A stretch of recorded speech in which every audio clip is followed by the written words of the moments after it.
उत्तराखंड सरकार का लक्ष्य था कि 2023 ग्लोबल इन्वेस्टर समिट में नमस्कार, आप देख रहे हैं क्वेश्चन आवर और आपके साथ मैं हूं दिव्यदर्शनी। रुपए का निवेश राज्य में आए ताकि राज्य की तस्वीरें तेजी से बदल सके।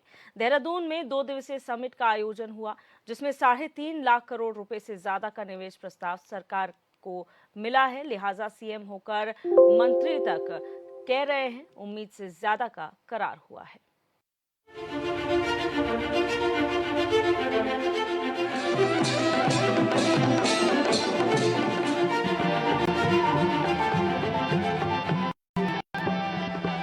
आप सभी को भी इस गौरव से जुड़ने के लिए,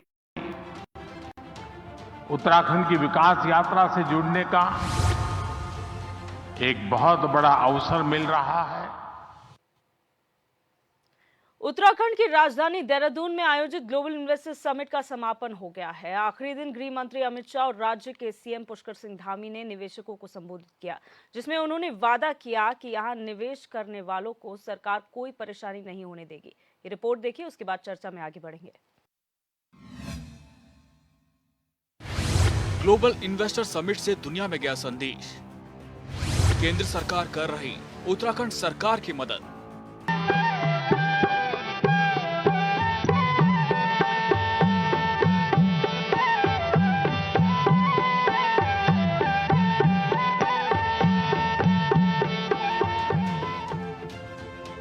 उत्तराखंड की राजधानी देहरादून में आयोजित ग्लोबल इन्वेस्टर समिट में देश दुनिया के बड़े बड़े उद्योगपतियों का जमावड़ा लगा रहा। पीएम मोदी भी समिट में शामिल हुए। आखिरी दिन अमित शाह ने भी निवेशकों को संबोधित किया और निवेश करने की अपील की। आखिरी दिन भी सीएम धामी ने निवेशकों से कहा कि आप यहां निवेश कीजिए, किसी भी तरह से परेशानी सरकार नहीं होने देगी। मैं उत्तराखंड में निवेश करने वाले सभी निवेशकों का भी धन्यवाद देता हूं, जिन्होंने उत्तराखंड और उत्तराखंड के लोगों पर अपना विश्वास जताया है। हमारी सरकार आपके इस विश्वास को कभी टूटने नहीं देगी। इसके लिए हम वचनबद्ध हैं और संकल्पबद्ध हैं कि आप उत्तराखंड में निवेश करेंगे तो आपको संपूर्ण तरीके से सभी समस्याओं से दूर रखने का हम संपूर्ण प्रयास करेंगे। हमारा दृढ़ विश्वास है कि उत्तराखंड में निवेश करने वाले सभी उद्योग बंधु हमारे आगे चलकर जिस प्रकार से आज उद्योग धंधे जो यहाँ पर चला रहे हैं, उन्होंने हमारे ब्रांड एम्बेसडर की भूमिका करके हमारे इस निवेशक सम्मेलन को, उत्तराखंड को आगे ले जाने का काम किया है। पीएम के बयान से उद्योगपतियों में बड़ा उत्साह। उम्मीद से ज्यादा होगा इस बार उत्तराखंड में निवेश। उत्तराखंड के वन मंत्री सुबोध उनियाल का मानना है कि समिट संदेश दुनिया के कई देशों तक पहुंचा है। मंत्री ने कहा कि इन्वेस्टर समिट में पीएम मोदी के शामिल होने से निवेशकों में उत्साह बढ़ा है और उद्योगपति उत्तराखंड में निवेश को लेकर उत्साहित हैं। उन्होंने कहा इस बार उम्मीद से ज्यादा निवेश उत्तराखंड में होगा। ये दशक उत्तराखंड का दशक होगा। ये निश्चित रूप से बहुत हिम्मत बढ़ाने वाला बयान था और पूरे देश के बड़े बड़े जो औद्योगिक घराने यहाँ पे आए, एक संदेश सभी को यह गया कि भारत सरकार बहुत सहृदयता के साथ उत्तराखंड को मदद करने जा रही है।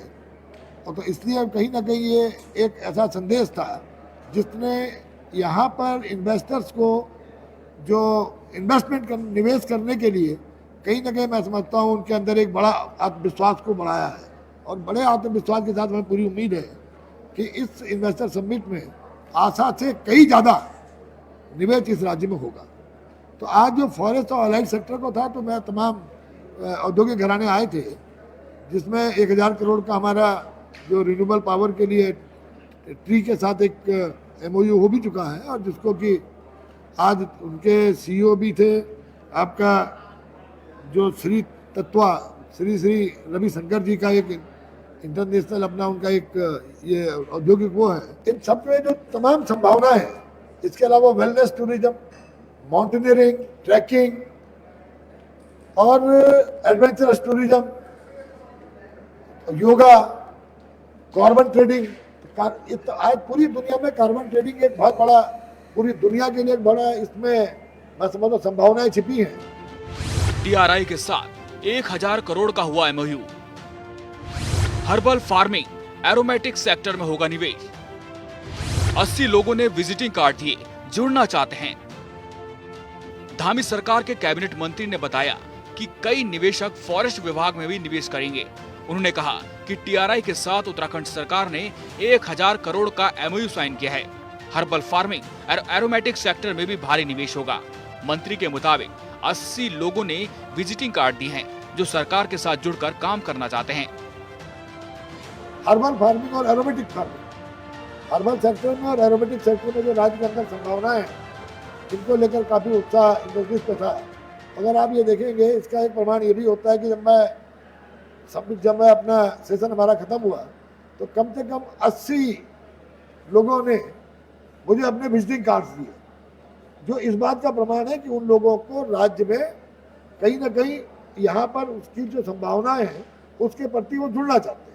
अदरवाइज कोई आदमी इस तरह डायलॉग बढ़ाने के लिए अपने विजिटिंग कार्ड शेयर नहीं करता। तो मैंने ये भी एक क्राइटेरिया माना कि जब इतने लोग अगर आपको विजिटिंग कार्ड दे करके अपॉइंटमेंट लेना चाहते हैं तो कहीं ना कहीं राज्य के साथ वो जुड़ना चाहते हैं। और मैंने बहुत सरकार की ओर से मैंने सबको एश्योर किया है कि हमारी सरकार पूरी तरह से इंडस्ट्रीज के साथ दोस्ताना रहेगी।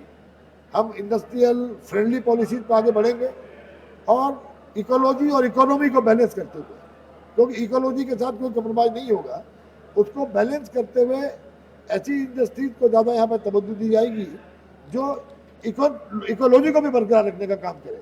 साथ ही साथ वन पंचायतों में हम पे 11,230 वन पंचायतें हैं, जिसमें 25 लाख आदमी सीधे सीधे जुड़ा है। किस तरह वन पंचायतों में हम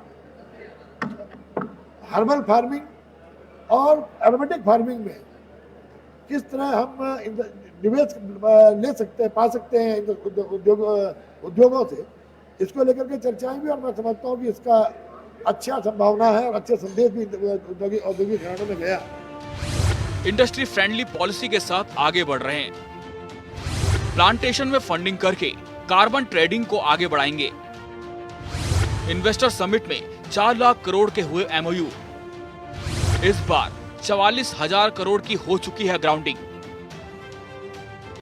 2018 में 1,24,000 करोड़ रुपए के एमओयू साइन किए गए थे और इस बार 3.5 लाख करोड़ से ज्यादा के निवेश प्रस्ताव हैं। इस बार 44,000 करोड़ की ग्राउंडिंग हो चुकी है। सीएम धामी को उम्मीद है कि इस बार राज्य में बड़ा निवेश होगा और यहाँ के हजारों लोगों को रोजगार मिलेगा। हालांकि कहना और उसे पूरा करना दोनों अलग अलग बातें हैं। Bureau report HN 24/7।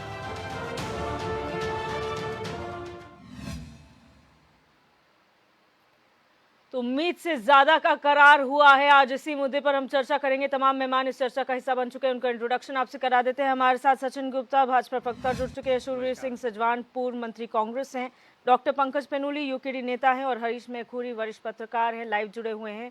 आप सभी मेहमानों का इस चर्चा में स्वागत है। सबसे पहले सचिन गुप्ता जी, कैसा महसूस कर रहे हैं? 2 दिवसीय ये ग्लोबल इन्वेस्टर समिट था, जो लक्ष्य आप लोगों ने रखा था उससे ज्यादा का ही करार हुआ है। देखिए, निश्चित रूप से दिव्या जी, ये मेरे लिए नहीं, संपूर्ण उत्तराखंड वासियों के लिए जो है बहुत गौरव का पल है। आज जिस तरीके से उद्योग जगत पूरे भारत का ही नहीं, समझता मैं कह रहा हूँ विश्व से भी जो है अलग अलग जगहों से जो है इन्वेस्टर्स जो है उत्तराखंड के अंदर इन्वेस्टमेंट करने के लिए बेकरार हैं, और जो प्लेटफॉर्म उनको हमारे यहाँ के युवा मुख्यमंत्री भाई पुष्कर सिंह धामी जी ने उपलब्ध कराया, उससे उनके अंदर उत्साह बढ़ा है। देश के यशस्वी प्रधानमंत्री जिस तरीके से उनका मनोबल बढ़ाने के लिए कल यहाँ पर उद्घाटन सत्र में पहुँचे हैं, उससे सारे जितने भी यहाँ पे हमारा औद्योगिक जगत के जितने भी नामी ग्रामी जो कंपनीज़ हैं जो यहाँ पे इन्वेस्ट करना आई हैं, यहाँ पे उनका विश्वास बढ़ा है। उत्तराखंड के युवाओं के लिए, महिलाओं के लिए, उत्तराखंड के आम जनमानस के लिए, पहाड़ के लिए ये बहुत बड़ा जो है कदम होगा। और मुझे ये कहने में भी कोई संकोच नहीं होगा कि लगातार पहाड़ के पलायन को रोकने के लिए जो है बातें की जाती थी, लेकिन अगर पहली बार अगर कोई एक बड़ा कदम उठाया गया तो भारतीय जनता पार्टी की धामी सरकार ने कराया है। केंद्र सरकार का, भारत सरकार का, माननीय मोदी जी का पूर्ण सहयोग के साथ आज मुझे लगता है कि आने वाला समय जो है निश्चित रूप से जो है इस प्लान को रोकने के लिए एक बहुत बड़ा कदम साबित होगा। और यहाँ के जो हमारा जो युवा है, जिसको मजबूर होना पड़ता है कि कहीं ना कहीं रोज़गार को लेकर कहीं ना कहीं जो है अपने पैरों पे खड़ा होने के लिए, तो मुझे लगता है कि आगामी समय जो है, जैसा प्रधानमंत्री जी भी कहते हैं कि तीसरा दशक ऐसे ही उन्होंने कहा कि मैं एक यात्रा पे था और मेरे मुख से निकल गया कि तीसरा दशक उत्तराखंड का होगा, तो मुझे लगता है कि वो चरितार्थ होता हुआ नजर आ रहा है। और निश्चित रूप से जो है उत्तराखंड में निवेश जो है जिस प्रकार से आ रहा है, उसका लाभ उत्तराखंड के युवाओं को, महिलाओं को, उत्तराखंड के जनमानस को मिलने वाला है। बिल्कुल। शूरवीर सिंह सजवाण जी, अगर बात करें मुख्य विपक्षी दल कांग्रेस की, तो आप लोगों ने पहले से ही सवाल उठाए थे कि 2018 का क्या हुआ, क्या इन्वेस्टमेंट हुआ। ये जो 2 दिन इन्वेस्टर समिट हुआ था, आप लोग को क्या कहना है, किस तरीके से जो 3.5 लाख का लक्ष्य यहाँ पर पार हुआ है, आप लोगों को क्या लगता है? देखिए, माननीय मुख्यमंत्री जी ने हमको भी निमंत्रण भेजा और मैं इन दोनों दिनों में वहीं रहा। बहुत गंभीरता से मैंने देखा, सोचा ये बधाई के पात्र हैं कि उन्होंने लोगों को यहाँ रिझाया है। और ये धरती उत्तराखंड की जो देवभूमि है, इसमें जो सबसे बड़ी समस्या है पलायन की, जी। उस पलायन की समस्या का निदान तब हो सकता है जब यूनिवर्सल पर्वतीय क्षेत्र में एक तो एजुकेशन हब बना है, एक वहाँ जो पलायन को रोकने के लिए आज जो 2 लोग वहाँ से यहाँ मैदान में आ रहे हैं, जी। तो एक तो वहाँ पर हॉस्पिटल होनी चाहिए। हर विकास खंड में एक बड़ा हॉस्पिटल हो जिसमें सारी सुविधाएं हों, और तब अधिकारी कर्मचारी भी वहाँ रहना पसंद करेगा।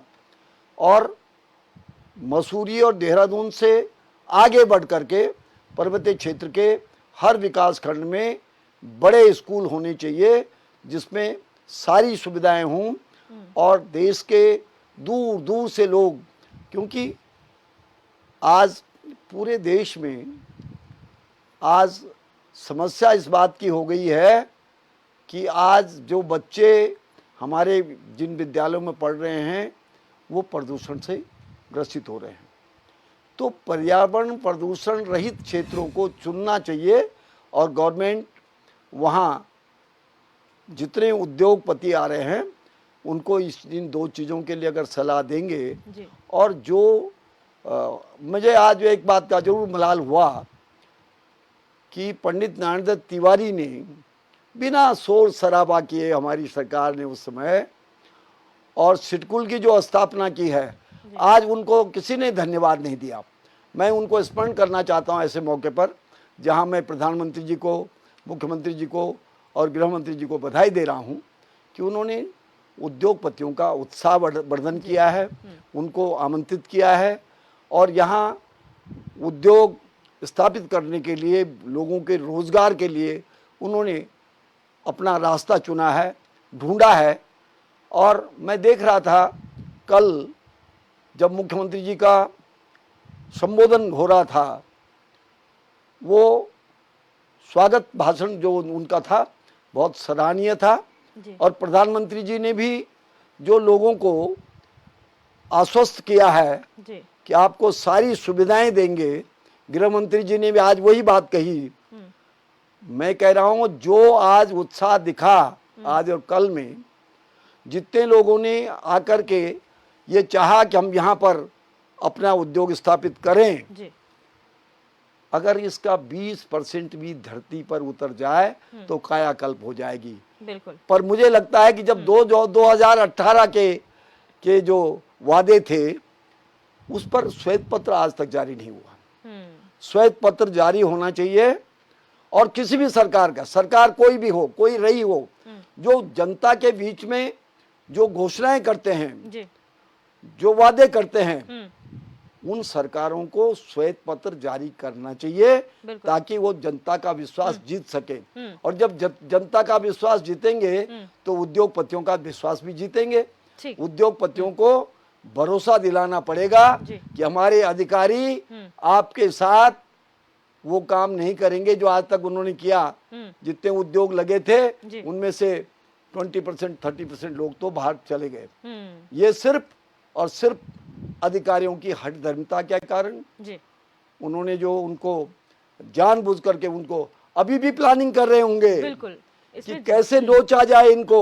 ठीक है, उस पे भी जवाब ले लेंगे। और इसलिए अब हमको और सरकार को ये ध्यान देना है, पक्ष को भी विपक्ष को भी, कि कोई सरकारी अधिकारी उद्योगपतियों को सहयोग देने के बजाय उनको नुकसान न पहुंचाए, उनको नोचने का काम न करे। बिल्कुल। डॉक्टर पेनुली, आप डिस्कशन में थे। आज जब ये समापन हो चुका है इस ग्लोबल इन्वेस्टर समिट का, उम्मीद से ज्यादा करार हुए, क्या कहेंगे? देखिए दिव्या जी, ये जो इवेंट हमारे प्रदेश में हुआ है इसके लिए प्रधानमंत्री और मुख्यमंत्री दोनों का धन्यवाद। और ऐसे इवेंट हमारे प्रदेश में और ज़्यादा होने चाहिए। और लेकिन केवल ये इवेंट मैनेजमेंट और इवेंट बन के न रहे, ग्राउंड पे ये चीज़ें उतरे। और दूसरी बात मैं कहना चाहूँगा कि जब हम शासकीय प्रवक्ता को अभी सुन रहे थे, मैं आपके साथ ही था उस टाइम पे भी जब इन्वेस्टर समिट शुरू हो रही थी, आप ही के चैनल के डिबेट में था जी। तो जैसे लोक लुभावन और जो कानों को कर्णप्रिय शब्द जो उनके आ रहे थे, जो बड़ी बड़ी इन्वेस्टमेंट की बात हो रही थी, बहुत सेंट्रिक फोकस्ड इन्वेस्टमेंट की बात हो रही थी, मैं कुछ आंकड़े लाया हूँ 2018 के जो उत्तराखंड फ्रेंडली और उत्तराखंड के हिसाब से है। पहले टूरिज्म में 119 MOU, 119 MOU which will cost 14,183, 14,183 crore रुपए का। 14,183 करोड़ में अगर 3 करोड़ भी लग जाता, 3,000 करोड़ भी लग जाता, तो 13 का 13 जिले आज बम्पर होते रहे। एनर्जी सेक्टर में 19, फूड प्रोसेसिंग में 91, 7,000 करोड़ के, ठीक है। हेल्थ केयर में 71, 18,000 करोड़। इंफॉर्मेशन टेक्नोलॉजी में 5,000 करोड़ के MOU, ठीक है। इंफ्रास्ट्रक्चर में 26,909 करोड़ के MOU। मैन्युफैक्चरिंग में 233 MOU हुए थे, 233, 11,000 करोड़ के MOU, ठीक है। एजुकेशन एंड स्किल, जो अभी हमारे पूर्व मंत्री जी बात कर रहे थे कि एजुकेशन में होने चाहिए, बड़े बड़े घराने वहां पे स्कूल लगाएं, उसमें 9 MOU साइन हुए थे, 6,991 करोड़ का, ठीक है। आयुष एंड वेलनेस, जिसकी बात अभी सुबोध उनियाल जी कर रहे थे, शासकीय प्रवक्ता, तो आयुष एंड वेलनेस में 22 MOU हुए थे जो 3,270 करोड़ के। ये जो फिगर है, जो आप बोल रहे हो कि 3.5 लाख करोड़ पार हो गया, 4 लाख करोड़ पार हो गया, सुनने में बहुत अच्छा लग रहा है। मैं भी इस प्रदेश का हूं और मुझे भी खुशी है कि इन्वेस्टर इतना हमारे प्रदेश के, हमारे मुख्यमंत्री और प्रधानमंत्री पे विश्वास करते हैं कि उन्होंने 4,000 करोड़ के MOU कर दिए। अब MOU को समझिए, मेमोरेंडम ऑफ अंडरस्टैंडिंग, ये कोई लगा नहीं है जमीन पे, ये कागजों में है, कागजों में भी पूरा नहीं है। 44,000 करोड़ तो ग्राउंडिंग हुई है ना। 4 लाख में 44,000 मतलब 1%। आप ये देखिए ना, 10% आता है। देखिए दो हाँ ठीक है, हो सकता है 10-1% का, ठीक है। लेकिन ये चीज देखिए कि जिस तरीके से घुमा गया था, आज का नहीं है। ऐसा मैं ये नहीं बोल रहा हूँ कि जो MOU आज हुए हैं वो कल ग्राउंड हो जाए। 3-4 महीने से ये हवा हम सुन रहे हैं। उससे पहले अलग अलग देशों में जाके माननीय मुख्यमंत्री जी ने MOU साइन करे थे, ठीक है। ऐसा नहीं है कि यहाँ पे आके सारे MOU साइन हुए हैं। ये 2-3 महीने पहले MOU साइन हो चुके हैं, उसके बाद ये यहाँ पे आ रहे हैं। तीसरी बात मैं इसमें बोलना चाहूंगा, प्रधानमंत्री जी का विशेष लगाव है उत्तराखंड से। हर बार अपने भाषण में बोलते हैं मेरा पुराना नाता है, मेरा पुराना रिश्ता है। देखिए ND तिवारी जी की बात हुई, स्वर्गीय ND तिवारी जी ने जो काम करा वो काम अपनी जगह सही है, लेकिन अगर बीइंग उत्तराखंडी मैं सोचूं तो ये प्रदेश क्यों बना था? ये प्रदेश इसलिए बना था कि पहाड़ी संस्कृति, पहाड़ के जो लोग, गढ़वाली, कुमाऊनी, जौनसारी और जो हमारे लोग हैं, जो हमारी संस्कृति है, जो पलायन तब दिल्ली जा रहा था, ठीक है, जो हमारी संस्कृति का ह्रास हो रहा था, जो हमें यूपी में विकास नहीं मिल रहा था, हमें हॉस्पिटल, एजुकेशन, और उसके लिए हम रो रहे थे यूपी में, वही चीज ना हो इसके लिए हम उत्तराखंड राज्य अलग मांगा था। अब दुर्भाग्य की बात है कि 1972 में हिमाचल बनता है, 1973 में हिमाचल की औद्योगिक नीति आती है। उनके क्या, उनके सेब के बगीचे, उनके हॉर्टिकल्चर, ये उन्होंने अपनी संस्कृति को सजोहा, और आज हिमाचल के पहाड़ खाली नहीं है, उत्तराखंड के पहाड़ खाली हैं। 1700 गांव जो है निर्जन हो चुके हैं आज। अब क्या हुआ, उत्तराखंड बना 2000 में। 2002 में स्वर्गीय ND तिवारी जी ने यहाँ पे सिडकुल की स्थापना करी, बहुत सही बात है, अच्छी बात है। लेकिन उसमें उन्होंने वो पहाड़ी 10 जिलों को इग्नोर करा। ठीक है, पहाड़ी 10 जिले इग्नोर हुए, उसमें ना हॉर्टिकल्चर हुआ ना कुछ हुआ। अब क्या हुआ, जब ये 3 जिले हैं नीचे के, जो देहरादून, हरिद्वार और उधम सिंह नगर, सारा पलायन जो दिल्ली जाता था वो अटक के इनमें आ गया। ठीक है, उसके बाद बीजेपी ने उस पर एक और सोने पे सुहागा करा, उत्तराखंड को औद्योगिक पैकेज दे दिया। अब सारी इंडस्ट्रियां यहां भाग आई। ठीक है, जैसे ही कांग्रेस ने वो स्पेशल स्टेटस हटाया, 40% कंपनियां गायब जी। अगर वो 2000 में 2002 में अगर हमारी औद्योगिक नीति उत्तराखंड के हिसाब से होती तो आज न पलायन होता और ना वो कंपनियां भाग। जो हमारे सामने सीधे सा एग्जांपल हिमाचल है, हिमाचल ने 2000 में अपने इंडस्ट्रियलाइजेशन कराया, 72 में बनने के बाद, और आज उनके पास पोटा साहिब, परमाणु, बद्दी, ऐसे कई स्पेस है जहां पे उनका इंडस्ट्रियलाइजेशन है। चौथी बात, एक लास्ट बात है कि उत्तराखंड, मेरा सरकार से निवेदन है और अभी जो चीजें होंगी वो है, उत्तराखंड के अंदर अगर आप कोई भी इंडस्ट्री लगा रहे हैं, हैवी इंडस्ट्री, तो उससे परहेज करें। जो यहाँ के क्योंकि हम सिस्मिक जोन 5 में हैं, भूकंप के सिस्मिक जोन 5 में है, और 2 थर्स्ट है हमारे प्रदेश के अंदर से जा रही हैं। एक हमने जोशीमठ का हाल देख लिया, एक हमने सिलक्यारा टनल देख ली, जिसमें रिपोर्ट आती है कि वहां पे हार्ड रॉक है और उसके बाद भरभरा के मिट्टी गिरती है। वो हमारे सामने है। मसूरी के ऊपर रिपोर्ट आ चुकी है। मैं इस बात से चिंतित हूं कि ये हिमालय अभी नया हिमालय है, इसके ऊपर इस टाइप की इंडस्ट्रियलाइजेशन न करी जाए जिससे कि इसके इकोलॉजिक और एनवायरनमेंट को नुकसान हो और हमारा प्रदेश जिसलिए जाना जाता है वो चीज खत्म ना हो। बिल्कुल। हरीश मेहकुरी जी, आपका एनालिसिस क्या कहता है सर? ये 2 दिन जो ग्लोबल इन्वेस्टर समिट के रहे हैं, जो उम्मीद से ज्यादा का करार हुआ है, आप किस तरीके से देखते हैं इस करार को? आज जो ये प्रदर्शनी जी उत्तराखंड ग्लोबल इन्वेस्टमेंट, उसका कुल लक्ष्य था 2 लाख करोड़ का, कि मतलब इतने इन्वेस्टर्स को हम तैयार करेंगे जी। इसमें उससे करीब करीब दुगने के आसपास माने 3.5 लाख करोड़ का इन्वेस्टर्स के करार हुए हैं, एमओयू हुए। तो इसको अमित शाह जी ने भी बड़ी उपलब्धि बताया और धामी जी भी उसको उपलब्धि मान के चल रहे हैं। ये बहुत बढ़िया बात है। हम तो ये कह रहे हैं, हमारे अभी एक मित्र कह रहे थे कि पिछली बार जितने करार हुए उनके 1% पर काम हो पाए। तो अगर समिट नहीं होता तो 1% पर भी काम नहीं होता। कुछ तो सही, लेकिन मैं एक इसमें सुझाव अवश्य रखना चाहूंगा जी। अभी हमारे मित्र नारायण दत्त तिवारी जी के जमाने में जो यहाँ पे सिडकुल में, हरिद्वार में, काशीपुर में करण हुआ, उद्योग लगे, उसकी बात यहाँ पर चर्चा कर रहे थे। निश्चित रूप से उत्तराखंड के लिए अच्छी शुरुआत थी। उसमें क्या हुए कि जितने समय तक उनको उत्तराखंड में सब्सिडी मिलनी थी उतने समय तक तो उद्योग रहे, और बाकी उन्होंने अपना बोरिया बिस्तरा बांधा और चल दी। तो थोड़ा सा इनसे सीख लेनी पड़ेगी कि उद्योगपति जो हैं वो यहाँ अगर कोई उद्योग लगाएं तो वो जितने समय का करार हो उतने समय उसको चलाएं, भी अच्छे से चलाएं जी। और हम उनको ऐसी सुविधा उपलब्ध कराने में सक्षम हो ताकि वो उद्योग बने रहे। तो ऐसे ही नए उद्योगी उत्तराखंड राज्य इसलिए बनाया गया था, हमने कहा लखनऊ दूर हो गया है और उत्तराखंड में कुछ होना चाहिए, अपना शासन, अपनी नीति, सुविचारित स्वविचारित नीति हो। लेकिन करीब 21, 22, 23 साल हो गए उत्तराखंड बने हुए, तो पूरे 8 जिलों में जो पर्वतीय जिले हैं आज भी उद्योग विहीन है। एक भी उद्योग नहीं है। अभी छोटी मोटी इकाइयां भी मतलब ना के बराबर ही है, नहीं है। फूड प्रोसेसिंग यूनिट एक आध जिले में कहीं है, वो भी छोटे मोटे लेवल पर है, बड़ी नहीं।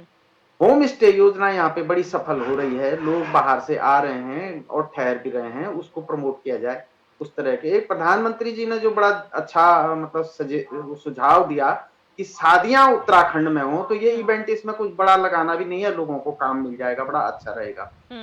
और जो स्कूल खोलने का सुझाव आया है पहाड़ी क्षेत्रों में, तो ये बहुत अच्छा है। ये कम इन्वेस्टमेंट में निरंतर चलने वाला उद्योग है।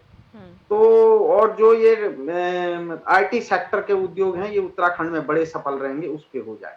एक हमारे मित्र यहाँ पे कह रहे थे कि साहब हिमालय नया है और यहाँ पे मत करो और यहाँ पे तमाम पर्यावरण खराब हो जाएगा। तो उनको थोड़ा सा स्मरण दिलाना चाहेंगे, और खासकर इसलिए उनको नहीं, हम उत्तराखंड के लोगों को स्मरण दिलाना चाहेंगे जापान में हर दिन भूकंप आता है, जापान में सबसे ज्यादा उद्योग हैं। चीन में ये जो एमसीटी है जिसपे मेन सेंट्रल थ्रस्ट जिसपे हिमालय बसा हुआ है वो आधे चीन से होके गुजरता है। चीन में सबसे ज्यादा उद्योग, सबसे ज्यादा टनल हैं। इसलिए यहाँ पर्यावरण चिपको मत भाई, तुम लोग अपना पर्यावरण संभाल के रखो, यहाँ डेवलपमेंट होने दो। आपको तो पर्यावरण जैसा ये भी ना हो ना कि उसमें रिपोर्ट है कि हमारे दिमागों जैसा ऊसर नहीं है पर्यावरण, ठीक है, हमारे ठीक है, दिमागों जैसी चर्चा में ऊसर आगे नहीं भी है। लोगों की ग्राउंडिंग हो चुकी है। तमाम मेहमान इस चर्चा का हिस्सा बने हुए हैं, उनके साथ चर्चा में वापस आते हैं। सचिन गुप्ता जी, सवाल वही है, आप चाहे 44,000 करोड़ की ग्राउंडिंग की बात कीजिए या फिर 3.5 लाख के एमओयू की बात कीजिए, लेकिन सवाल वही कि धरातल पे क्या आने वाला है, फोकस क्या है और कौन से क्षेत्र हैं। 3 जिले सभी ने बात की, उधम सिंह नगर, हरिद्वार और उत्तराखंड। इसके आगे बढ़कर क्या काम किया जाएगा या यही मेन सेक्टर्स होंगे? देखिए, निश्चित रूप से कल अगर आपने माननीय प्रधानमंत्री मोदी जी का भाषण सुना और माननीय मुख्यमंत्री जी का भाषण सुना तो उसमें एक बात और जो है उद्योग जगत के लोगों से अपील की गई है कि केवल तराई के क्षेत्र को ही जो है फोकस न किया जाए, आप पहाड़ की तरफ भी रुख करें और पहाड़ की तरफ भी जो संभावनाएं हैं जिसमें हम बहुत सारे उद्योगों को जो है हम वहाँ पर स्थापित कर सकते हैं तो उसकी ओर भी ध्यान रखा जाए। और दूसरा, जहाँ तक ये सवाल आ रहा है कि किस सेक्टर में हुआ है, कहाँ पर जो है इन उद्योगों को लगाया जाएगा, तो निश्चित रूप से जो है आपने देखा होगा कि जो है चाहे वो कृषि विभाग से संबंधित हो, वो किसानों से संबंधित है। आप ऑर्गेनिक फूड्स की बात करते हैं, वो भी किसानों से संबंधित है।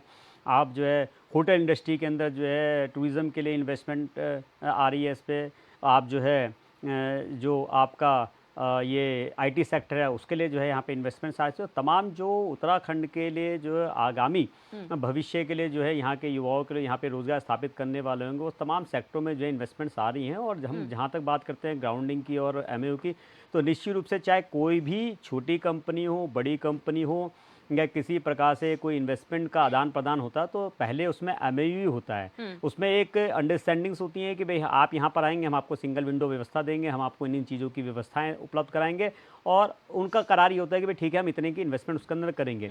और ग्राउंडिंग का मतलब ये है कि जो बातें एमओयू में हुई थी अब उसमें जो है इतने की जो है लगभग 40,000 करोड़ रुपए की ग्राउंडिंग, मतलब ये तय हो गया कि अब हम ये कर रहे हैं, ये हम इसे करने जा रहे हैं। विदिन 15 डेज करें या विदिन मंथ करें या विदिन 3 मंथ करें, ये काम अब यहाँ पर शुरू हो जाएगा। उसका मतलब ये है कि हमने जो उनसे करार किया था वो हम उनको प्लेटफॉर्म दे रहे हैं और जो उन्होंने वादा किया था इन्वेस्टमेंट का वो हम उनको इन्वेस्टमेंट देने जा रहे हैं। सचिन जी, एक छोटा सा सवाल इसी में जुड़ा हुआ, क्योंकि जो शूरवीर सिंह सजवान जी ने कहा कि विपक्ष के तौर पर यहाँ पर एक श्वेत पत्र की मांग की गई थी 2018 को लेकर कि आपने जो इन्वेस्टमेंट किया है, तो क्या वो श्वेत पत्र जारी किया जाएगा और क्या जो ये इन्वेस्टमेंट आया है 3.5 लाख करोड़ का जो एमओयू साइन हुआ है उसमें पुराने एड ऑन होंगे और वही कंटिन्यू करेंगे या फिर उसे सेपरेट रखा गया है? देखिए, आदरणीय शूरवीर जी बहुत वरिष्ठ हैं और कांग्रेस सरकार में मंत्री भी रहे और बहुत आदरणीय भी हैं हमारे। लेकिन मैं एक बात पूछना चाहता हूं कि आप श्वेत पत्र की आप बात कर रहे हैं, मैं बताना चाहूँगा अटल जी के समय का जो कार्यकाल था जब अटल जी प्रधानमंत्री थे और प्रदेश के अंदर कांग्रेस की सरकार थी, एक विशेष औद्योगिक पैकेज जो है इस मानसिकता से ऊपर उठते हुए कि यहाँ दूसरे दल की सरकार है लेकिन उत्तराखंड एक नया राज्य है, उत्तराखंड में रोजगार स्थापित करना है, उत्तराखंड के युवाओं का पलायन रोकना है, तो माननीय अटल बिहारी वाजपेयी जी ने जो है यहाँ पे विशेष औद्योगिक पैकेज दिया। और जब यहाँ पर 2007 में जो है भारतीय जनता पार्टी की सरकार का परिवर्तन हुआ और केंद्र में जो है मनमोहन सिंह जी की सरकार थी और यहाँ से सभी सांसद जो है कांग्रेस के थे और वो औद्योगिक पैकेज को समाप्त कर दिया गया और यहाँ के उत्तराखंड के एक भी कांग्रेसी सांसद ने जो है उसका विरोध तक जो है केंद्र में नहीं किया, ये मांग तक नहीं की यहाँ उत्तराखंड नया राज्य है, यहाँ पे स्थापित करने का जो विशेष पैकेज दिया गया था वो जो है जारी रखना चाहिए। तो मैं ये पूछना चाहता हूँ कि आप उत्तराखंड के विरोधी रहे, जब उत्तराखंड निर्माण चल रहा था आपने उसका विरोध किया, जब उत्तराखंड में हमने विकास के लिए औद्योगिक पैकेज दिया आपने उसका विरोध किया, लेकिन आज जब पहली बार चाहे वो 2018 का प्रयास हो चाहे वर्तमान सरकार का प्रयास हो, हमने एक पूरी जी जान के साथ, एक पूरी ताकत के साथ, एक पूरी ईमानदारी के साथ हमने जो है देश विदेश में घूम घूम के आकर्षित किया उद्योगों को कि आप आइए यहाँ पर और आकर यहाँ पर उद्योग लगाइए, यहाँ पर आपको अपार संभावना है। प्रधानमंत्री जी बद्रीनाथ जी आते हैं, एक बहुत देखिए एक ये मैं इसको ये नहीं कह रहा हूँ कि वो प्रधानमंत्री जी जो है भारतीय जनता पार्टी की पार्टी से बन के आए हैं, वो देश के प्रधानमंत्री है, लेकिन एक उनकी सोच देखिए कि उन्होंने वहां आकर एक अपील करी, उस अपील का फायदा कितना मिलता है वहां के लोग। पहली बात, माणा देश का आखिरी गांव नहीं है, पहला गांव है, वहां की सोच की परिवर्तन को दिखे, वहां के लोगों में उत्साह गया। दूसरा, उन्होंने कहा टूरिज्म में आने वाले लोगों को कहा कि आप जब भी यहाँ आते हैं उत्तराखंड के अंदर या कहीं भी देश प्रदेश में जाते हैं तो आप अपनी आय का 10 से 15% जो है वहाँ के जो लोग वहाँ पर छोटी चीजें बनाते हैं, चाहे वो ऊन से बने हुए कपड़े बना रहे हैं या कुछ भी चीज बना, वहां से आप परचेस करिए। तो ये संकेत देता है कि सरकार की सोच ईमानदार है, सरकार ईमानदारी के साथ उद्योग भी लाना चाहती है और यहाँ के उद्योगों को जो छोटे उद्योग चल रहे हैं उनको बढ़ावा भी देना चाहती है। तो सरकार निश्चित रूप से, क्योंकि अपनी बात में समाप्त करूंगा, अभी कुछ दिन पहले यहाँ पर जो है स्मार्ट सिटी का काम चल रहा था, तो जब काम होता है तो निश्चित रूप से धूल धक्कड़ सब तमाम तरह काम होता है, तो कांग्रेस और मेरे अन्य दल के लोग भी कहते थे अरे हमें पुराना उत्तराखंड, हमें पुराना देहरादून दे दो, हमें पुराना दे दो, हमें स्मार्ट सिटी चाहिए। लेकिन आज आप स्वरूप देखिए देहरादून का क्या निकल के आया। एक एक आदमी के मुंह पे, एक एक मजदूर के मुंह पे जो है इस बात को लेकर चर्चा है कि भाई देहरादून चमक गया है। तो निश्चित रूप से आज जो इन्वेस्टर मीटिंग हुई है, जो यहाँ पर हमारे यहाँ जो इन्वेस्टमेंट्स आई है, निश्चित रूप से भविष्य में जो है इसके सुखद अनुभव जो है उत्तराखंड के लोगों को मिलने वाले हैं। आप भी जो है चाहे वो दबी जुबान में तारीफ करेंगे, निश्चित रूप से जो है उत्तराखंड के विकास को लेकर जो 2025 का लक्ष्य माननीय मुख्यमंत्री पुष्कर सिंह धामी जी ने रखा है कि 2025 में हमारा जो है नया उत्तराखंड जो होगा, तो निश्चित रूप से वो धरातल पे दिखेगा भी। थोड़ा सब्र करे, कोई सलाह कोई सुझाव होगा निश्चित रूप से आमंत्रित है, लेकिन वो उत्तराखंड के विकास के लिए, उत्तराखंड के युवाओं के लिए, उत्तराखंड की महिलाओं के लिए, उत्तराखंड के जो तमाम शहीदों ने जिसे अभी शहादत दी है उत्तराखंड बनाने के लिए, ये उनके हित के लिए होगा। तो निश्चित रूप से उसमें अमल किया जाएगा, लेकिन हर चीज पे विरोध करना या हर चीज में केवल कमियां निकालना ये कहीं भी ठीक नहीं है। आदरणीय एनडी तिवारी जी निश्चित रूप से यहाँ पर जो कार्य किए थे उनकी मैं भी बुरी बुरी प्रशंसा करता हूँ, लेकिन मुझे ये बड़ा दुख भी है कि उसके बाद केंद्र में कांग्रेस की सरकार होने के बाद, राज्य में कांग्रेस सरकार होने के बाद भी यहाँ पर सिर्फ और सिर्फ जो है यहाँ के हर चीज का जो है दोहन करने का काम जो है अन्य पार्टी दलों ने किया है। आज अगर 2014 से लेके आज 2023 आने को आ रहा है और 2024 हमारे सामने खड़ा है, अगर प्रदेश की जनता जो है लगातार नरेंद्र मोदी जी के ऊपर विश्वास कर रही है, भारतीय जनता पार्टी के ऊपर विश्वास कर रही है, तो कहीं ना कहीं जो प्रदेश की जनता को भी विश्वास है कि देश में एक ईमानदार सरकार नरेंद्र मोदी जी के नेतृत्व में है, प्रदेश में भारतीय जनता पार्टी के नेतृत्व में एक ईमानदार सरकार यहाँ पर चल रही है और आने वाला जो भविष्य होगा वो निश्चित रूप से उत्तराखंड के लिए हितकारी होगा। इसलिए जनता विश्वास जता रही है और आने वाले समय भी 2024 भी हम देख रहे हैं, निश्चित रूप से जनता का विश्वास उत्तराखंड के माध्यम से पूरे देश में बढ़ा। और मुझे ये कहने में संकोच नहीं होगा कि जनता का पुनः आशीर्वाद 2024 में माननीय नरेंद्र मोदी जी को मिलने जा रहा है। शूरवीर सिंह सजवान जी, कांग्रेस के साथ एक समस्या है कि आप लोग मुख्य विपक्षी दल होते हुए जब सवाल उठाते हैं तो उल्टा सवाल आपके ही कार्यकाल पर उठ जाता है। आप लोगों ने श्वेत पत्र की मांग की, आपके ऊपर सवाल ये उठ गया कि आप लोग जब थे केंद्र में और प्रदेश में आपने औद्योगिक पैकेज खत्म कर दिया, आप लोगों ने क्या किया? देखिए, आज भी जितने उद्योग स्थापित होने जा रहे हैं और हमारी शुभकामनाएं हैं कि वो जल्द से जल्द स्थापित हों, पर एमओयू में अगर आपने ये घोषणाएं की हैं कि उसका जितने उद्योग यहाँ आ रहे हैं उनका रोजगार से भी संबंध है, अगर ये सच्चाई है तो एमओयू के साथ साथ ये होना चाहिए कि उस उद्योग में कितने % स्थानीय लोग लगेंगे। पुराने उद्योगपतियों ने भी वही किया जिसका खामियाजा उनको भुगतना पड़ा कि उन्होंने उद्योग तो स्थापित कर दिए, यहाँ के लोगों को रेगुलर नौकरी नहीं दी। और आज भी हम ये निवेदन कर रहे हैं कि अगर वहाँ कुछ कमी रह गई तो वर्तमान सरकार को चाहिए कि एमओयू के साथ उनसे कहें कि उनको ठेकेदार का नौकर न बना करके यहाँ के लोगों को अस्थायी रोजगार दिया जाए, यहाँ के बेरोजगारों को। जी सजवान जी, और तभी जा करके ये उद्योगों की स्थापना का लाभ यहाँ के बेरोजगारों को मिलेगा। बिल्कुल, एक छोटा सा सवाल इसी से जुड़ा हुआ है। जैसे डॉक्टर पेनुली ने कहा कि हमारा जैसे हिमाचल प्रदेश हमारा पड़ोसी राज्य है, वहाँ पे औद्योगिक नीति इतनी मजबूत थी कि आज आप देख लीजिए वो हमसे आगे है। ऐसे में हमारी कमी कहाँ रह गई और खासतौर पर पहाड़ी जिलों के लिए कहाँ हम मिस कर गए, क्या चीज़ हम चूक गए जो हमें करनी चाहिए थी? देखिए, मैं तो आज भी कह रहा हूँ, कमियां जो काम करता है जी, अगर उसकी कमियां ढूंढने लगेंगे तो बहुत सी कमियां मिल जाएंगी, किंतु हमको जो जहां पर काम छूट गया है और उसे आगे बढ़ाना है तो हमको उस ओर ध्यान देना पड़ेगा। और हिमाचल प्रदेश की जहाँ तक बात है, डॉक्टर परमार साहब ने जो स्थापना की है उद्योगों की, जिस तरह से उन्होंने हॉर्टिकल्चर के माध्यम से अपने प्रदेश का, और उससे न तो वहाँ के पर्यावरण पर कोई पर्यावरण बहुत अच्छा हुआ, तो डॉक्टर परमार बनना पड़ेगा। इच्छा शक्ति डॉक्टर परमार जैसी होनी चाहिए जी।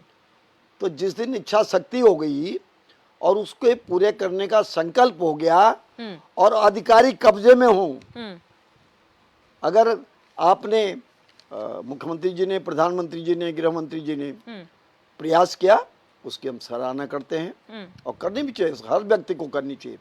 जो अच्छा व्यक्ति अच्छा काम कर रहा होगा, मैं तो अपने मंचों पर कहता हूं, अगर हमको कटाक्ष भी करना होता है तो हम कहते हैं कि भारतीय जनता पार्टी नितिन गडकरी के नाम पर खा रही है रोटी, क्योंकि नितिन गडकरी के काम दिखाई दे रहे हैं हिंदुस्तान में, बाकी तो हमको कुछ दिखाई नहीं देता, सब घोषणाएं होती हैं। तो मैं आज ये कहना चाहता हूं कि काम दिखाई देना चाहिए। मैंने श्वेत पत्र की बात इसलिए की थी कि जो मैं तो कभी हम संजय गांधी के साथ पूरे देश में घूमते थे जी। और संजय गांधी तब के मुख्यमंत्रियों से, केंद्रीय मंत्रियों से कहते थे कि भाई अगर आप 1 रुपया भर काम कर सकते हो तो जब आपको कोई बहुत प्रेशराइज कर जाए तो 4 आने भर की घोषणा करना, और अगर 4 आने भर की घोषणा होगी और रुपया भर काम होगा तो वाई होगी। और आज 10,000 करोड़ की घोषणा होती है और 10 रुपए का काम धरती पर नहीं दिखाई देता, तो देश की जनता, प्रदेश की जनता अंधी नहीं है। बिल्कुल। अब लोग स्टडी करते हैं और अभी पंकज पैनुली जी ने बहुत से उदाहरण दिए हैं डॉक्टर, और निश्चित रूप से वो उदाहरण यहाँ के नौजवानों को याद करने पड़ेंगे। आज इन दो दिनों में जितने नौजवानों को बुलाया गया था, हमारे बेटों को भी बेटियों को भी बहुत अच्छा काम किया गया, क्योंकि हमारा भविष्य तो वही है, नौजवान है, उनको सीखना चाहिए, उनको दिखाना चाहिए कि हम क्या करने जा रहे हैं। पर कल ऐसा ना हो कि उद्योगपतियों का भी और नौजवानों का भी जो विश्वास आपने जीतने की कोशिश की है, अगर कार्य धरती पर नहीं उतरे और काम करने में अधिकारियों ने बेईमानी करी, तो निश्चित रूप से न वो बच्चे हमको माफ कर पाएंगे, न वो सीख पाएंगे कुछ जी। बल्कि उनको उल्टा हमसे, हमारे वादों पर भरोसा नहीं होगा।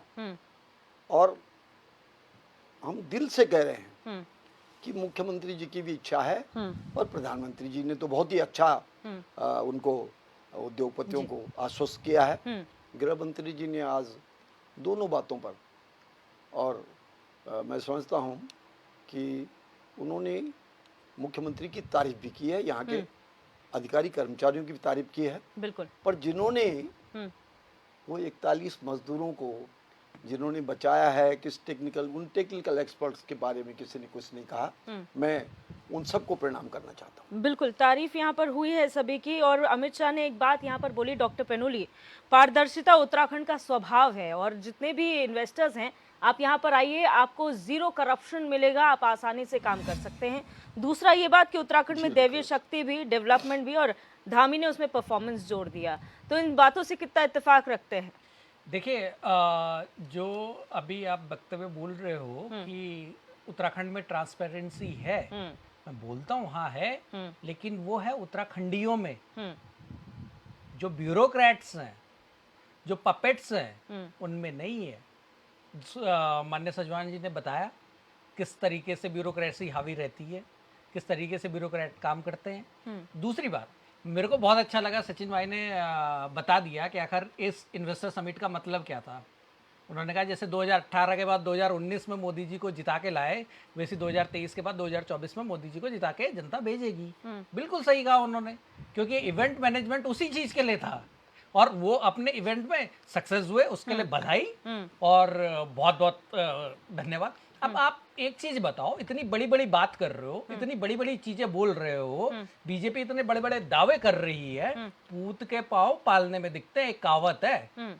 इसी प्रदेश सरकार ने, इसी एनर्जेटिक मुख्यमंत्री ने, इन्हीं मंत्रियों ने बड़े बड़े होर्डिंग पोस्टर छपवाए थे पूरे उत्तराखंड के अंदर, 1 डिस्ट्रिक्ट 1 प्रोडक्ट। फिर उसके बाद आया 2 डिस्ट्रिक्ट 2 प्रोडक्ट। प्रधानमंत्री जी ने जब माना में बोला कि this is not last place but first, ठीक है, तो उन्होंने बड़े बड़े पोस्टर लगाए, 1 डिस्ट्रिक्ट 2 प्रोडक्ट। मैं टिहरी जिले से आता हूँ। टिहरी की एक प्रोडक्ट था कंडाली की जैकेट, ठीक है, प्रधानमंत्री जी को तो पहनते हुए देख ली मैंने।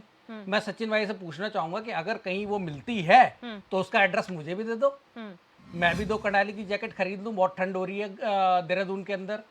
ऐसी 26 प्रोडक्ट थे हमारे, 26 में से कितने प्रोडक्ट को मार्केट करा, कितने प्रोडक्ट को आपने जमीन पे उतारा, कहाँ कहाँ वो मिल रहे हैं, ये सारी चीजें कहाँ बिक रही है, क्या उनका टेन्योर है, कितना उन किसानों को मिल रहा है। दूसरा, एक और योजना थी सरकार की, एक गांव एक जोत। कितने गांव में एक जोत हो रही है आज, आप बता दीजिए। कितने कितने हेक्टेयर भूमि में वो चीज बोई गई और वो चीज निकाली गई। अब मैं थोड़ा मैखुरी जी की तरफ को आना चाहूंगा। इन्होंने कहा कि वो लोग चुप हो जाएं जो ये कह रहे हैं हिमालय नया है, ये है। मैखुरी जी, हम विकास के विरोधी नहीं है, लेकिन जब एक रिपोर्ट आती है कि वो हार्ड रॉक है और जब वहां अंदर 41 जाने फंसती हैं, तब हमारा क्वेश्चन होता है कि किसने ये करा, क्या उसके ऊपर हुआ, क्या हमें इस तरीके का विकास चाहिए, क्या हमें खून के ऊपर उत्तराखंड का विकास चाहिए। आप बताइए। जो रैणी गांव में, मेरे को बोल दीजिए, रैणी गांव में जब वो टनल के अंदर वो सारा प्राकृतिक आपदा आई, उसके मिले हुए जो वहां पे मरे लोग, उसका जिम्मेदार कौन है? क्या वहां पे एनटीपीसी के ऊपर काम हुआ? क्या बात कर रहे हो आप? कुछ टनल में काम नहीं होता, आपकी सारी रिपोर्टें फर्जी हैं। 5000 किलोमीटर दूर तो आपकी यहाँ की डीपीआर और नक्शे बनते हैं, फिर कहते हो उत्तराखंड में मरने के लिए छोड़ दें लोगों को। और एक चीज और, मैं लास्ट 10 सेकंड का मैं समझ चाहता हूँ। सजवान जी, माननीय सजवान जी ने एक बहुत बड़ी बात बोली कि जब आप एमओयू साइन कर रहे हैं उसके अंदर ये क्लॉज भी रखो कि यहाँ के स्थानीय लोगों को कितना काम दोगे। अब इसका एग्जांपल आप वहां से ले लो, सिलक्यारा टनल से 41 मजदूर फंसे, कितने लोग उत्तराखंड के थे? 2 लोग। कितने % हुए वो? जब आपने इतनी बड़ी टनल बनाई, आपका तो विकास के लिए बनाई, लेबर तो हमारे पास भी थी, तो उसमें कितने % उत्तराखंडियों को काम मिला? दूसरी बात, जब सरकार जो है केदारनाथ का खच्चरों का ठेका मुजफ्फरनगर और सहारनपुर वालों को देती है, तो क्या हमारे यहाँ इतनी कोई काबिल वो नहीं है?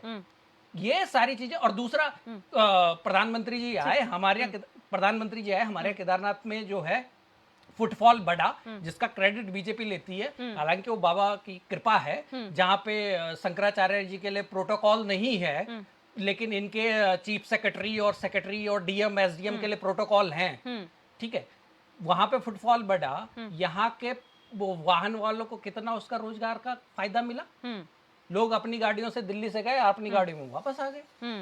एक चीज बनाइए, जैसे हिमाचल लेता है, हिमाचल हर एंट्री पे टैक्स लेता है उसके पर्यावरण के लिए, बगल का प्रदेश है, कॉपी करने में कितना टाइम जाता है। बिल्कुल। हरीश मैखुरी जी, यहाँ पर सवाल बहुत सारे उठ रहे हैं, क्योंकि जब इन्वेस्टमेंट की बात करते हैं और उत्तराखंड छोटा सा राज्य है, और जब 3.5 लाख करोड़ के एमओयू की बात करते हैं तो बहुत बड़ा अमाउंट है। करीबन 1.5 लाख करोड़ के एमओयूज तो पहले भी साइन हुए 2018 में, तो यानी कि बहुत सारी संभावनाएं हैं। आपको क्या लगता है आज के परिप्रेक्ष्य में ये जो इतना बड़ा इन्वेस्टमेंट है, कहाँ कहाँ पर फलीभूत हो सकता है?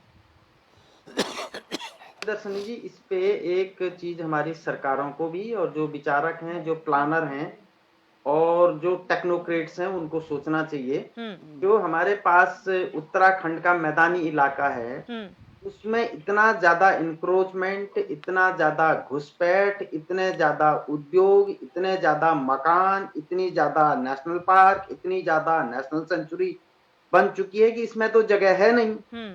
थोड़ा बहुत पहाड़ों में जगह है तो वहां ये उद्योग लगाएं, वहां थोड़ा सा काम करें। नीचे यहीं लगाएंगे तो ये दिल्ली बन जाएगा। जैसे दिल्ली में सांस नहीं ले पाते हैं, वैसे ही उत्तराखंड जैसा स्वच्छ प्रदेश भी सांस लेने लायक बचेगा नहीं। तो इसलिए हमारा ये सुझाव है कि पहाड़ों की ओर यदि उद्योगीकरण जाता है, कुछ इन्वेस्ट होता है, तो उसका तो उत्तराखंड को लाभ होगा।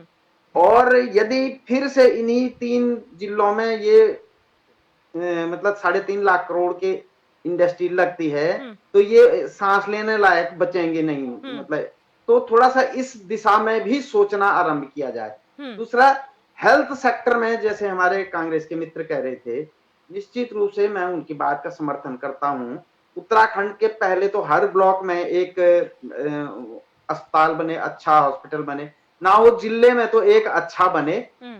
चमोली, उत्तरकाशी, पिथौरागढ़ में आज भी कोई मतलब ठीक ठाक हॉस्पिटल नहीं है, और जो है भी वहां डॉक्टर नहीं टिकते हैं, रहते ही नहीं है, क्योंकि उनके बच्चों को पढ़ाने की सुविधा नहीं है वहां। तो एक अच्छे केंद्रीय विद्यालय हर जिले में हो जाए और एक अच्छा हॉस्पिटल, अच्छे मेडिकल कॉलेज सब जिलों में हो जाए, तो निश्चित रूप से इसका लाभ होगा। एक हमारी सीमा पे कोई अच्छा हवाई पट्टी नहीं है बड़ी वाली, तो वो गैनकंतोली में, चमोली में एक जगह उपलब्ध है। सरकार के मित्र बैठे हुए हैं यहाँ, वो संज्ञान लें, उसका नाम लिखें, तो बड़ा लाभ होगा। दूसरा, हम संस्कृत अच्छे स्कूल संस्कृत के बनाए। अंबानी जी ने एक संस्कृत का स्कूल बनाया, वहां पे 2 लाख रुपया पर मंथ फीस है, लोग पढ़ रहे हैं वहां अच्छे से। हम उत्तराखंड में क्यों नहीं बना पाती है? सरकार बनाए। यहाँ पे सारे संस्कृत महाविद्यालय उत्तराखंड के वो सबसे ज्यादा दीनहीन अवस्था में है, और हम संस्कृति का ढोल पीटते रहते हैं। तो संस्कृत महाविद्यालयों की दशा सुधारने के लिए सरकार बजट जारी करे। बिल्कुल। जो लोग उनमें दिहाड़ी में बरसों से काम कर रहे हैं, उनकी नौकरी रेगुलर हो जाए। इस तरह की इस दिशा में भी सोचा जाए। और जो हमारे ये 4 धाम की रोड बन रही है, काफी अच्छी बन चुकी है, इस पे और अच्छा काम और हो सकता है। लेकिन ये रोड फिर से इंक्रोचमेंट की शिकार ना हो, इसका अवश्य ख्याल रखा जाए, इसको ध्यान में रखा जाए। जैसे देहरादून में भी थोड़ा सा सड़कें चौड़ी हो गई, लेकिन बीच सड़क में लोगों की, सारे लोगों ने ठेलियां लगा दी हैं, तो फिर क्या लाभ हुआ चौड़ी करने का? तो इस बात का भी अवश्य ध्यान देना है। बिल्कुल। जब हम इन्वेस्टमेंट की बात करते हैं, बहुत सारे सुझाव विपक्ष की तरफ से भी आते हैं, आम जनता की तरफ से भी आते हैं। मैं फाइनल कमेंट की ओर बढ़ूंगी और शूरवीर सिंह सजवान जी आपसे शुरू करूंगी। शॉर्ट में फाइनल कमेंट सर, कि अब आपको क्या लगता है, इतना इन्वेस्टमेंट आने के बाद आगे किस तरीके से धरातल पर काम होगा? हम तो आशावान लोग हैं, और आशाओं पर टिका है, विश्वास पर टिका है। आज का जो 2 दिन का काम हुआ, ये आशा और विश्वास पे तो टिका है। किंतु तभी तो मैंने कहा कि उन नौजवान बच्चों को, जिनको हमने आमंत्रित करके बुलाया कि कुछ सीखो और कुछ सुझाव भी दो, उनको भी, और उद्योगपतियों को भी जो हमने आश्वस्त किया है, उसमें कोई कोर कसर नहीं होनी चाहिए। अधिकारियों को सख्ती से आदेश होने चाहिए कि आप उद्योगपतियों को जो हमने सुविधा देने का वादा किया है, उसमें कोई कोताही न हो, और अगर नहीं होगी तो निश्चित रूप से उद्योग लगेंगे और सबको दिखाई देंगे। हमने कहा नहीं कि 2018 से तो अब तक कुछ दिखाई दिया नहीं। अब अच्छी बात है, शुभकामनाएं हैं कि मोदी जी को और मुख्यमंत्री को कि वो अब धरती पर उतारने का कोशिश करें। और मैंने कहा कि सब दिखाई देगा, कोई ऐसा नहीं है कि जिसको ज्ञान न हो। उन बच्चों को जो आज कल रहे यहाँ, उन बच्चों ने भी सोचना शुरू कर दिया होगा कि कब लगेगी इंडस्ट्री, कब हमको रोजगार मिलेगा। और रोजगार से जुड़ने के लिए जो मैंने कहा, वो सेवा शर्तें होनी चाहिए। ठीक है, डॉक्टर पेनोली, शॉर्ट में फाइनल कमेंट सर। देखिए दिव्या, फाइनल कमेंट तो यही है कि सरकार ने जो इनिशिएटिव लिया है, ये इसका पूरी तरीके से स्वागत है। लेकिन इसमें कुछ सजेशंस हैं जो सरकार को ध्यान में रखने पड़ेंगे। पहले तो जो आपने इन्वेस्टर बुलाए हैं, अब तो खैर बहुत वो हो गया है, जो इन्वेस्टर बुलाए हैं वो उत्तराखंड सेंट्रिक इंडस्ट्रियों को आप टारगेट करें। और जो पहाड़ के 10 जिले हैं, पहाड़ सेंट्रिक जो चीज़ें हैं, जैसे टूरिज्म है, मेडिकल टूरिज्म हो सकता है, आपका नेचुरोपैथी का वो हो सकता है, पंचकर्मा का हो सकता है, आयुष का जो सारा है, हमारे पास बहुत ब्यूटीफुल लोकेशंस है जहाँ पे ये रिसोर्ट्स हो सकते हैं। आईटी का सेक्टर हो सकता है, हमारे फूड प्रोसेसिंग यूनिट हो सकती है, हमारी बहुत सारी चीजें हो सकती हैं वहां पे जो पहाड़ सेंट्रिक है, और पहाड़ सेंट्रिक अगर आप चीजों को करोगे तभी इस प्रदेश को बनाने का, और मेरे बीजेपी के प्रवक्ता कह रहे थे कि शहीदों का सपना तो यही था कि ऊपर के 10 जिले जो है वो वेल्थी हो, हेल्दी हो और प्रॉस्पर हो, वो इसमें हो सकता है। तो पहाड़ सेंट्रिक जितना आएगा उतना सही है, लेकिन उसमें एक चीज है, जैसा मुझे अभी कुछ दिनों पहले, बस 2 सेकंड, मुझे अभी 2-4 दिन पहले मैंने पढ़ा था कि माल्टा का जो समर्थन मूल्य दिया है वो 10 रुपए। क्या किसान उगाएगा उसको आप प्रमोट करें, उसको आप एमएसपी ज्यादा दें, तो ये प्रोडक्ट फूड प्रोसेसिंग यूनिट वगैरह वहां पे लग सकती है। बिल्कुल। हरीश मेखुरी जी, शॉर्ट में फाइनल कमेंट से। जो ये ग्लोबल इन्वेस्टमेंट समिट हुआ बहुत अच्छा रहेगा, इसकी पर अगर काम होगा तो।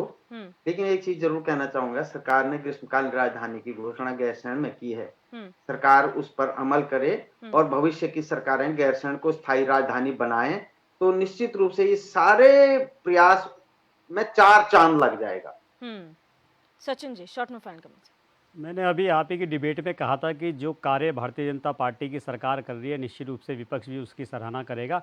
और ये अभी जो है शुरवीर सिंह सजवाण जी ने साबित भी कर दिया है कि जिस तरीके से भारत सरकार के मंत्री नितिन गडकरी जी की आपने तारीफ करी कि पूरे देश में जिस तरीके से सड़कों का जाल है वो सराहनीय है, तो निश्चित रूप से जो काम आज होंगे उसकी सराहना भी जो है मुझे लगता है कि शायद 1-2 साल बाद होगी। और जहाँ तक यूकेडी के प्रवक्ता हैं बेनू जी, उनकी बात का जवाब दूंगा कि 3 बार सरकारों में, उत्तराखंड की राज्य सरकारों में 3 बार आपके पास जो है कैबिनेट मंत्री के दर्जे रहे, और शहरी विकास जैसा महत्वपूर्ण पद आपकी सरकार, आपकी पार्टी के मंत्री को, प्रीतम पंवार जी के पास ये पद रहा है, तब आपको कभी ऊपर के जिलों की कभी कोई याद नहीं आई। और आज आप जो सरकार प्रयास कर रही है उसको आप इवेंट बता रहे हैं। तो मैं एक और बात बताना चाहता हूं कि 2018 के बाद 2019 का चुनाव है, निश्चित रूप से देश की और प्रदेश की जनता ने जो है झोलियां भरी हैं भारतीय जनता पार्टी की, लेकिन वो उद्योग भी यहाँ पर स्थापित हुए और जनता का विश्वास बढ़ा है। उसके बाद 2022 के चुनाव में जो है भारतीय जनता पार्टी को जो है इसी विश्वास के नाते आपने वोट नहीं दिया, जनता ने वोट दिया, क्योंकि जनता देख रही है सब कुछ कि आपके झूठे वादे हो।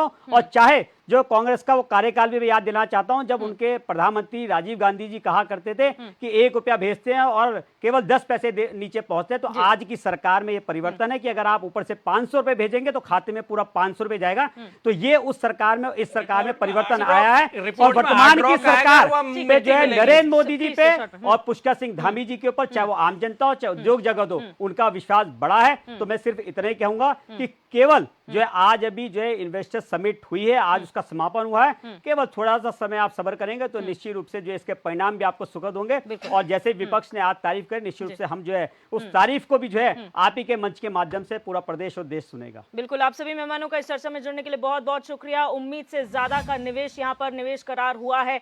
अब देखना ये होगा कि जो निवेश करार हुए हैं कितना धरातल पर उतरता है। 2018 का जो कंपैरिजन हुआ है उसके मुकाबले क्या 100% यहाँ पर धरातल पर उतारा जाता है, कौन सी वो इंडस्ट्रीज होंगी जो यहाँ पर अपनी इंडस्ट्रीज लगाएंगी, और जो कहा जा रहा है कि उत्तराखंड सेंट्रिक यहाँ पर जो इन्वेस्टमेंट होना चाहिए, उत्तराखंड सेंट्रिक निवेश होना चाहिए, तो उस पर कितना काम किया जाता है ये आने वाला वक्त बताएगा। बहरहाल क्वेश्चन आवर में मेरे साथ बस इतना ही। आप देखते रहिए HNN 24/7, जुनून सच दिखाने का।